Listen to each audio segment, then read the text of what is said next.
Hello दोस्तों, ये video आप पूरा देखना क्योंकि तभी आपको समझ में आएगा कि आपको अपने पैसे कहाँ रखने हैं, कहाँ पे रखना ज़्यादा सेफ है। क्रिप्टो में अगर आपको कोई कहता है कि वॉलेट और नॉट सेफ, वहाँ पे आपके पैसे जो हैं हैक हो सकते हैं, फ्रीज हो सकते हैं। अपने पैसे एक्सचेंजेस, सेंट्रलाइज्ड एक्सचेंजेस पे रखने चाहिए जैसे बाइनेंस, बाइटबिट और इंडियन एक्सचेंज की बात करें तो वजीर एक्स, कॉइनडेसी एक्स और भी डेल्टा एक्सचेंज, काफ़ी सारे एक्सचेंज हैं। इस पे अपने फंड्स रखो। तो ऐसा करने से पहले आपसे 2 से 3 बार सोच लेना क्योंकि एक कन्वीनियंस होता है और एक ओनरशिप होती है। कन्वीनियंस कि आपको फटाफट सारा काम हो जाए, ओनरशिप का मतलब कि आपका पैसा आपके हाथों में है, वो कोई नहीं ले सकता आपसे। तो ये 2 चीज़ें हैं जो हमें ध्यान में रखनी है। तो रिसेंटली मैंने एक बड़े इन्फ्लुएंसर का वीडियो देखा, जो कि आप भी देख सकते हो। तो मैंने इससे पूछा भाई इन्वेस्ट तो मुझे करना है लेकिन मैं इन्वेस्ट कहाँ करूँ क्योंकि मेरे को वॉलेट वॉलेट में पैसा डालना नहीं है। तो यहाँ पे भाई बोल रहा है कि मैं अपने पैसे वॉलेट्स में नहीं रखना चाहता। तो मैं ये कहता हूँ कि ये भाई का ये पर्सनल चॉइस है। भाई अपने पैसे जहाँ पे रखना चाहे मैं रख सकता है। क्रिप्टो में जितने भी लोग हैं उनको पता होगा कि वॉलेट्स का क्या इंपॉर्टेंस है क्रिप्टो मार्केट में। लेकिन अगर कोई बंदा क्रिप्टो के बारे में थोड़ा बहुत जानता है तो वो आराम से मैनिपुलेट हो जाएगा। उसको लगेगा कि भाई वॉलेट्स सेफ नहीं है और हमें अपने पैसे सेंट्रलाइज एक्सचेंज में रखने चाहिए। क्योंकि अगर किसी को क्रिप्टो के बारे में ज़ीरो नॉलेज है, वो क्रिप्टो को जानता ही नहीं है, तो उसके पास ये वीडियो मुझे लगता है पहुँचेगा भी नहीं। लेकिन अगर कोई इन्वेस्टमेंट करता है, स्टॉक में है, क्रिप्टो में है, थोड़ा बहुत जानता है, तो उसके लिए ये वीडियो बहुत ज़्यादा खतरनाक हो जाता है क्योंकि उसको पूरी तरीके से सेंट्रलाइज़ एक्सचेंजेस के और वॉलेट्स के प्रो एंड कॉन्स दोनों में से कुछ नहीं पता। तो वो इन्फ्लुएंस हो जाएगा और अपने इन्वेस्टमेंट करना गलत जगह चालू कर सकता है। और भाई कुछ और भी कहते हैं, ये भी देखो आप। तो ये भाई कहता है कि डेल्टा के अंदर जिसमें हम ट्रेड करते हैं उस पर एक स्पॉट का फीचर है। यहाँ पे इथेरियम एंड बिटकॉइन का जो प्राइस है। तो अगर किसी को स्पॉट का मतलब नहीं पता तो इसका मतलब होता है कि आपने कुछ शेयर्स खरीदे, कुछ कॉइन्स खरीदे, खरीद के अपने पास रख लिया। अब उसको जब चाहो आप सेल कर सकते हो। ये फ्यूचर एंड ऑप्शंस की तरह नहीं होता, ये परपेचुअल ट्रेडिंग के जैसा नहीं होता। ये सिर्फ खरीदो और रखो और जब चाहो तब बेच दो। और ये भाई आगे भी कुछ कहते हैं, वो भी देखो आप। इवन मेरे को यहाँ पे वॉलेट भी होल्ड नहीं करना है, यानी कि किसी वॉलेट में नहीं रहेगा। ना इसमें हैकिंग का टेंशन, ना अकाउंट फ्रीजिंग का। तो एडवाइस तो सही है।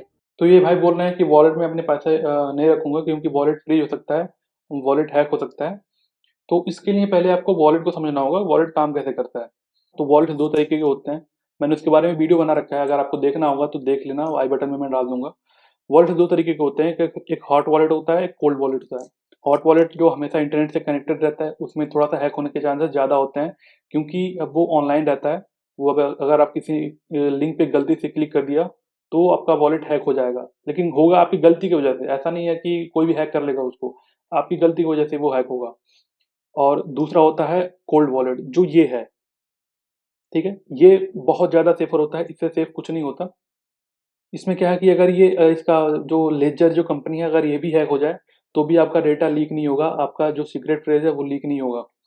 तो ये सबसे ज़्यादा सेफर है। तो ये भाई इसमें बता रहे हैं कि सेंट्रलाइजेशन ज़्यादा सेफ है। सेफ का तो पता नहीं, लेकिन मैं ये मानता हूँ कि कन्वीनियंस के लिए अच्छा है कि आप पैसे डालो, ट्रेड करो। लेकिन क्या होता है ना कि आप, दो चीज़ें होती हैं, या कि आप कन्वीनियंस चाहते हो या फिर अपने एसेट की ओनरशिप चाहते हो कि आपका पैसा आपके पास रहे। क्योंकि जो सेंट्रलाइज एक्सचेंज होती हैं उसमें आपके पैसे आपके पास नहीं होते, वो उस कंपनी के पास होते हैं। वो सिर्फ आपके अकाउंट में रिफ्लेक्ट करता है कि आपका इन्वेस्टमेंट मेरे पास इतना है, आप उसको जब चाहो तब क्लेम कर सकते हो। क्लेम कर सकते हो, वो आपके पास एसेट नहीं है, वो क्लेम वाली बात होगी। तो वो कंपनी के हाथ में है कि वो जब चाहे आपके पैसे फ्रीज कर सकती है, मैं बता रहा हूँ। और जब चाहे आपके पैसे को विथड्रॉ जो है ना, विथड्रॉ आप करना चाहते हो तो विथड्रॉ को रोक सकती है, विथड्रॉ करने नहीं देगी आपको। क्योंकि हिस्ट्री में ऐसे कई सारे केसेस हुए हैं।